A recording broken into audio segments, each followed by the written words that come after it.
ഉൽപ്പത്തി 27 യാക്കോബിന് അനുഗ്രഹം.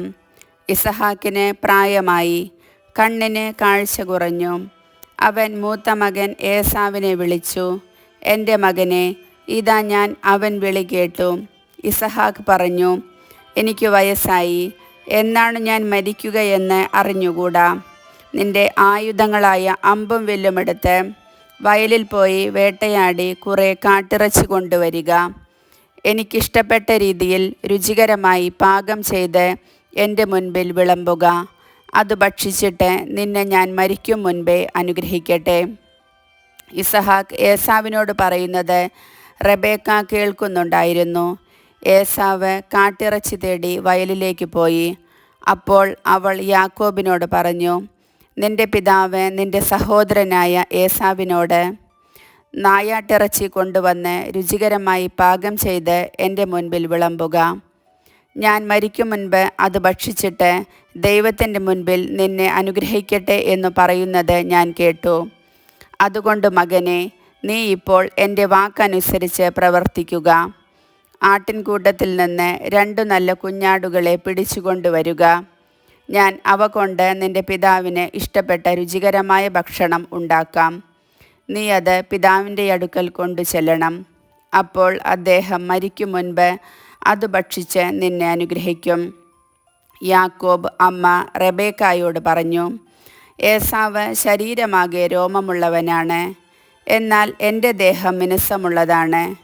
പിതാവ് എന്നെ തൊട്ടുനോക്കുകയും ഞാൻ കബളിപ്പിക്കുകയാണെന്ന് മനസ്സിലാക്കുകയും ചെയ്താൽ അനുഗ്രഹത്തിന് പകരം ശാപമായിരിക്കില്ലേ എനിക്ക് ലഭിക്കുക? അവൻ്റെ അമ്മ പറഞ്ഞു, ആ ശാപം എൻ്റെ മേലായിരിക്കട്ടെ. മകനെ, ഞാൻ പറയുന്നത് കേൾക്കുക. പോയി അവ കൊണ്ടുവരുക. അവൻ പോയി അവയെ പിടിച്ച് അമ്മയുടെ മുൻപിൽ കൊണ്ടുവന്നു. അവൾ അവൻ്റെ പിതാവിന് ഇഷ്ടപ്പെട്ട രുചികരമായ ഭക്ഷണം തയ്യാറാക്കി. അവൾ മൂത്ത മകൻ ഏസാവിൻ്റേതായി തൻ്റെ പക്കൽ വീട്ടിലിരുന്ന ഏറ്റവും വിലപ്പെട്ട വസ്ത്രങ്ങളെടുത്ത് ഇളയ മകൻ യാക്കോബിനെ ധരിപ്പിച്ചു. ആട്ടിൻ തോലുകൊണ്ട് അവൻ്റെ കൈകളും കഴുത്തിലെ മിനുസമുള്ള ഭാഗവും മൂടി. പാകം ചെയ്ത രുചികരമായ മാംസവും അപ്പവും അവൾ യാക്കോബിൻ്റെ കയ്യിൽ കൊടുത്തു. യാക്കോബ് പിതാവിൻ്റെ അടുക്കൽ ചെന്ന് വിളിച്ചു, എൻ്റെ പിതാവേ, ഇതാ ഞാൻ. അവൻ വിളി കേട്ടു. നീ ആരാണ് മകനെ എന്നവൻ ചോദിച്ചു. യാക്കോബ് മറുപടി പറഞ്ഞു, അങ്ങയുടെ കടിഞ്ഞൂൽ പുത്രൻ ഏസാവാണു ഞാൻ. അങ്ങ് ആവശ്യപ്പെട്ടതുപോലെ ഞാൻ ചെയ്തിരിക്കുന്നു.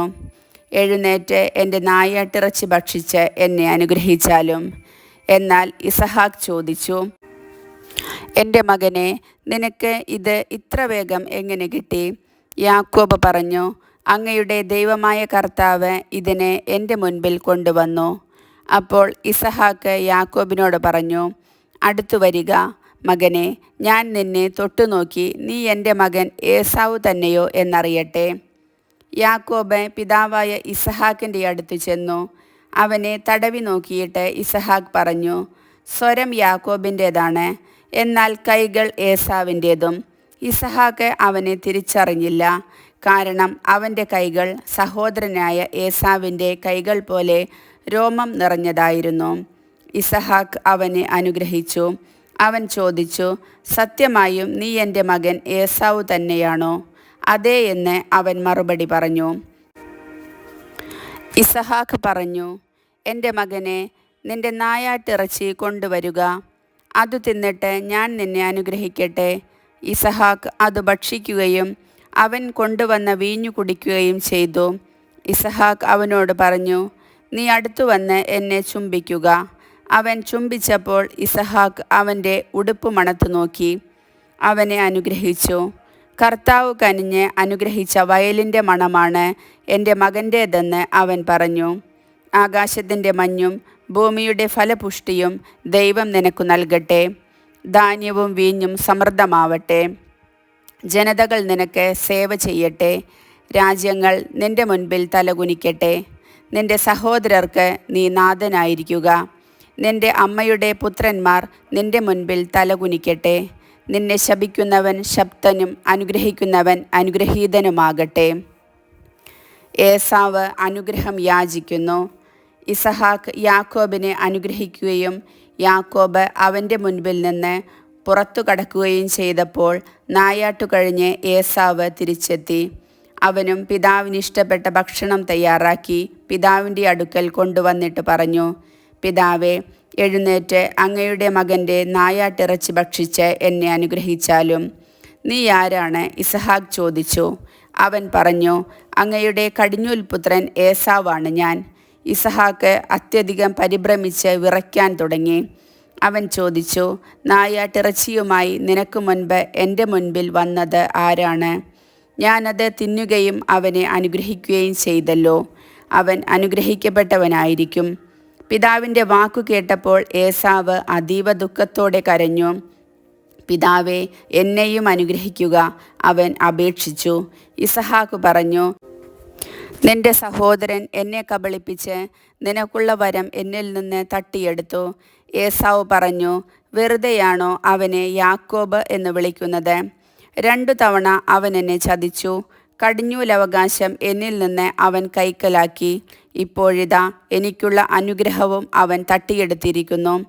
വീണ്ടും അവൻ പിതാവിനോട് ചോദിച്ചു, എനിക്ക് വേണ്ടി ഒരു വരം പോലും അങ്ങ് നീക്കി വച്ചിട്ടില്ലേ? ഇസഹാക്ക് പറഞ്ഞു, ഞാൻ അവനെ നിന്റെ യജമാനനാക്കി, അവൻ്റെ സഹോദരന്മാരെ അവൻ്റെ ദാസന്മാരും. ധാന്യവും വീഞ്ഞും കൊണ്ട് ഞാൻ അവനെ ധന്യനാക്കി. മകനെ, നിനക്ക് വേണ്ടി എന്താണ് എനിക്കിനി ചെയ്യാൻ കഴിയുക? എൻ്റെ പിതാവേ, ഒറ്റ വരമേ അങ്ങയുടെ പക്കൽ ഉള്ളോ? എന്നെയും അനുഗ്രഹിക്കുക എന്ന് പറഞ്ഞ് അവൻ പൊട്ടിക്കരഞ്ഞു. അപ്പോൾ ഇസഹാക്ക് പറഞ്ഞു, ആകാശത്തിൻ്റെ മഞ്ഞിൽ നിന്നും ഭൂമിയുടെ ഫലപുഷ്ടിയിൽ നിന്നും നീ അകന്നിരിക്കും. വാളുകൊണ്ട് നീ ജീവിക്കും. നിന്റെ സഹോദരനെ നീ ദാസ്യവൃത്തി ചെയ്യും. എന്നാൽ സ്വതന്ത്രനാകുമ്പോൾ ആ നുകം നീ തകർത്തുകളയും. യാക്കോബ് ലാബാൻ്റെ അടുക്കലേക്ക്. പിതാവ് യാക്കോബിന് നൽകിയ അനുഗ്രഹം മൂലം ഏസാവ് യാക്കോബിനെ വെറുത്തു. അവൻ ആത്മഗതം ചെയ്തു. പിതാവിനെ പറ്റി വിലപിക്കാനുള്ള ദിവസങ്ങൾ അടുത്തു വരുന്നുണ്ട്. അപ്പോൾ ഞാൻ അവനെ കൊല്ലും. മൂത്ത മകനായ ഏസാവിൻ്റെ വാക്കുകൾ റബേക്കായുടെ ചെവിയിലെത്തി. അവൾ ഇളയവനായ യാക്കോബിനെ വിളിച്ചു പറഞ്ഞു, നിന്നെ കൊല്ലാമെന്നോർത്ത് നിന്റെ ജ്യേഷ്ഠൻ ആശ്വസിച്ചിരിക്കുകയാണ്. മകനെ, ഞാൻ പറയുന്നത് കേൾക്കുക. ഹാരാനിലുള്ള എൻ്റെ സഹോദരനായ ലാബാൻ്റെ അടുത്തേക്ക് ഓടി രക്ഷപ്പെടുക. നിന്റെ ജ്യേഷ്ഠൻ്റെ രോഷമടങ്ങുവോളം നീ അവിടെ താമസിക്കുക. ജ്യേഷ്ഠന് നിന്നോടുള്ള കോപം അടങ്ങുകയും നീ ചെയ്തതൊക്കെ മറക്കുകയും ചെയ്യട്ടെ. അപ്പോൾ ഞാൻ ആളയച്ച് നിന്നെ ഇങ്ങോട്ട് വരുത്താം. ഒരു ദിവസം തന്നെ നിങ്ങൾ 2 പേരും എനിക്ക് നഷ്ടപ്പെടുന്നതെന്തിന്? അതു കഴിഞ്ഞ് റെബേക്ക ഇസ്ഹാക്കിനോട് പറഞ്ഞു, ഈ ഹിത്യ സ്ത്രീകൾ മൂലം എനിക്ക് ജീവിതം മടുത്തു. ഈ നാട്ടുകാരായ ഇവരെ പോലെയുള്ള ഹിത്യ സ്ത്രീകളിൽ നിന്ന് ഒരുവളെ യാക്കോബും വിവാഹം കഴിച്ചാൽ പിന്നെ ഞാൻ എന്തിനു ജീവിക്കണം? കർത്താവിൻ്റെ വചനം.